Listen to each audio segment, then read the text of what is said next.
On sait ce qu'on fait. Ok.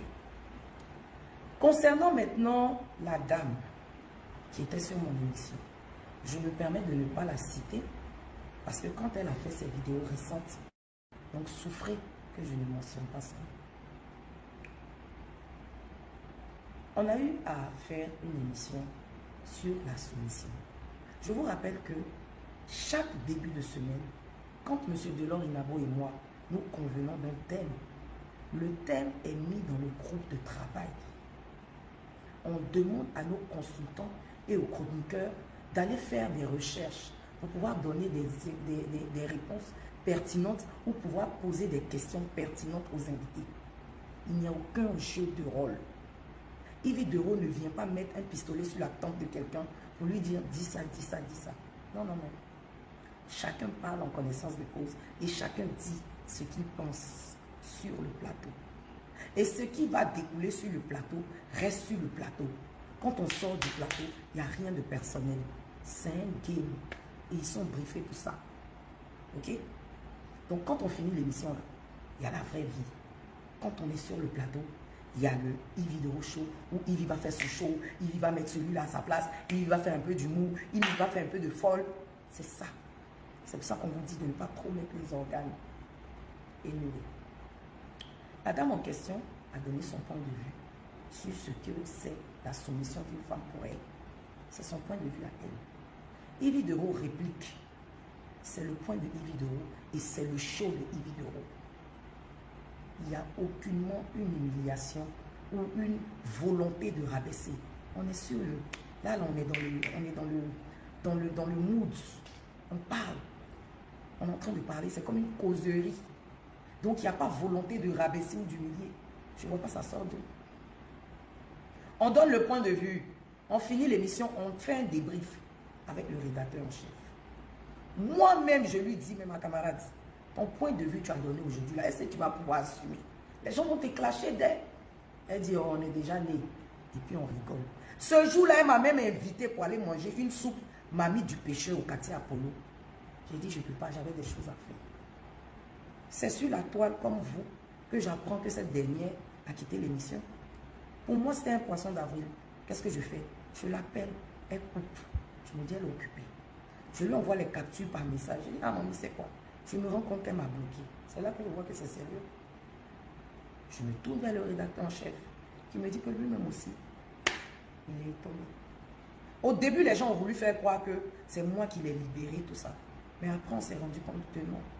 Si tu donnes ton point de vue, que les Ivoiriens te clashent, que tu n'as pas le cardio pour supporter, pourquoi maintenant venir renverser la vapeur sur moi? Vouloir me salir à tout prix? Dire que oui, ça fait 9 mois, tu es humilié une fois par semaine. Pendant que l'émission a commencé, soit le 13 octobre 2023 ou le 14 octobre, je ne me rappelle plus trop. 6 mois d'émission. Les 3 autres mois d'humiliation, c'est de quand? C'est de quand on parle d'humiliation? Et puis humiliation à quel moment? Toutes les vidéos sont là sur YouTube. Les gens qui ont cette facilité quand on parle d'Yves Dero de sortie, de dire oui, 1 personne, 2 personnes, 3 personnes, Yves Dero exagère. Les vidéos sont là. Les émissions sont là. Elles sont sur YouTube. Vous pouvez aller regarder. On est dans l'humour. Quand Guizot dit par exemple à tonton Fela, tu es un chien qui aboie mais qui ne mord pas. Tu es un vieux inconscient. Vous allez me dire que Guizot est en train d'humilier tonton Fela, qui est notre aîné sur le plateau. Sur le plateau, on peut se dire ce qu'on veut. C'est ce qu'on a décidé. Mais en dehors du plateau, il y a la vraie vie. Il y a des choses qu'on ne peut pas se dire. Donc arrêtez de vouloir venir vous victimiser devant les gens pour attirer la compassion. Parce que juste le lendemain, vous avez fait une vidéo pour insulter les téléspectateurs, insulter les parties intimes des femmes. Si vous savez que ça va vous retomber dessus, ne venez pas chercher à trouver la compassion. J'ai été humilié, retournement de veste. Moi, quand les Ivoiriens m'attaquent ici, là, j'assume. Quand je fais une émission, je donne un point de vue, ou bien quelque chose se passe, et puis le week-end, on me pille mal. J'assume.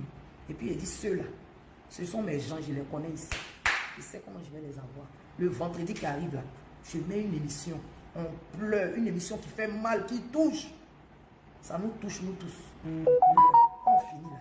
Ah non, il vit la semaine dernière, là, tu m'as pas plu. Mais cette semaine-là, j'ai aimé.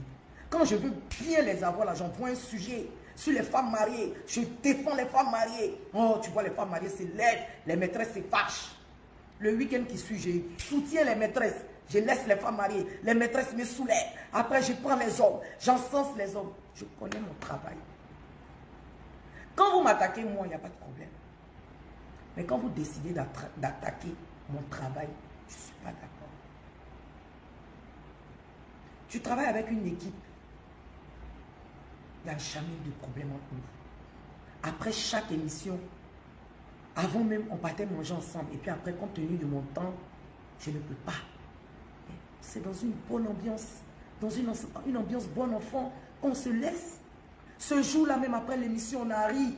Tu m'as même invité à manger. Je viens apprendre sur les réseaux sociaux que moi, je t'humilie, ça sort tout ça. Pourquoi vous me faites ça même? Pourquoi vous voulez à tout prix me dénigrer, me salir devant les Ivoiriens? Pourquoi? Pendant longtemps, je me suis tue, je vous laissais venir parler. Lui, il vient comme ci, il vient comme ça.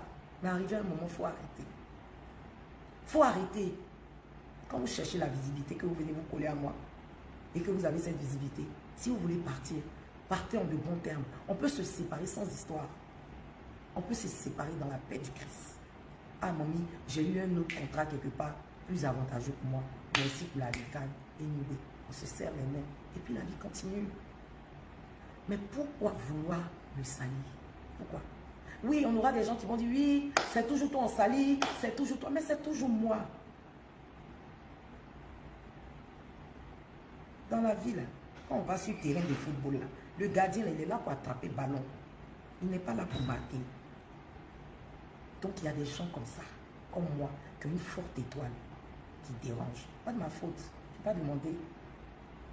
Mais quand je vous tends la perche, quand je vous fais des passes, quand je vous donne la visibilité, quand je fais au moins quelque chose qui est bon pour vous, reconnaissez. La mauvaise que je suis, la dame qui voulait tant t'humilier comme tu veux le faire croire. Quand j'ai voyagé, je n'allais pas demander à Delors de te mettre à ma place pour me remplacer. C'est moi qui choisis qui me remplace. J'avais mis Guizot qui avait super bien animé. Delors a demandé à ce que je reconduise Guizot. J'ai dit non, donne la chance à Chola. Il ne voulait même pas dire ton nom, tellement il est vrai. Il ne s'est pas menti là, tu vois. Pourquoi tu fais ça? Pourquoi?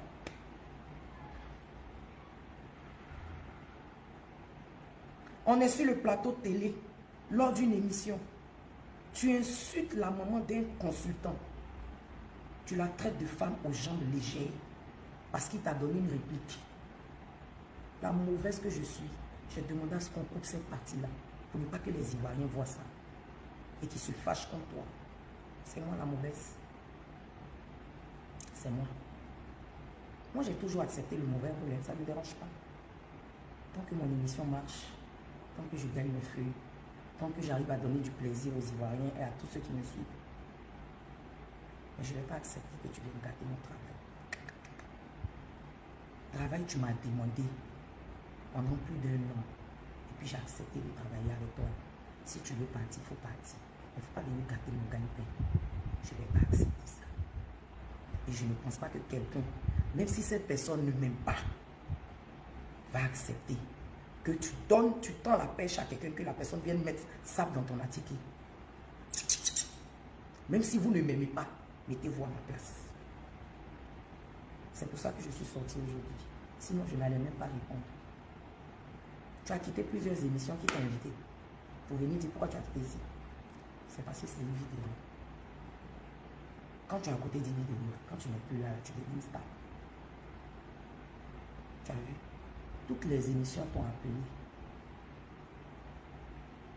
C'est ça. Ça voit le lampadaire là, c'est ça. Ce n'est pas pire.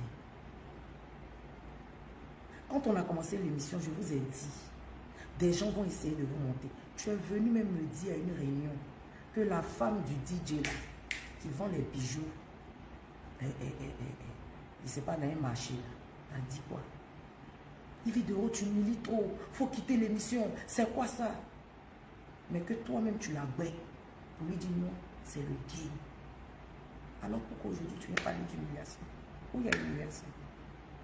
Pendant 9 mois, j'ai été humiliée. Ça fait 6 mois on fait l'émission. Les 3 autres mois, c'est où? C'est quitté où tout ça là? Pourquoi vous faites ça même?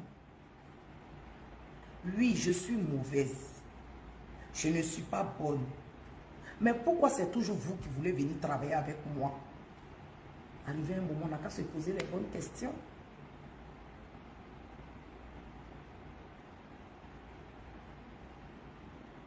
On n'a qu'à se poser les bonnes questions. Je ne suis pas bonne, je suis mauvaise. Je reconnais. Je suis méchante. Tout ce que vous avez dit sur moi, c'est vrai. Mais arrivé un moment, on n'a qu'à se poser les bonnes questions.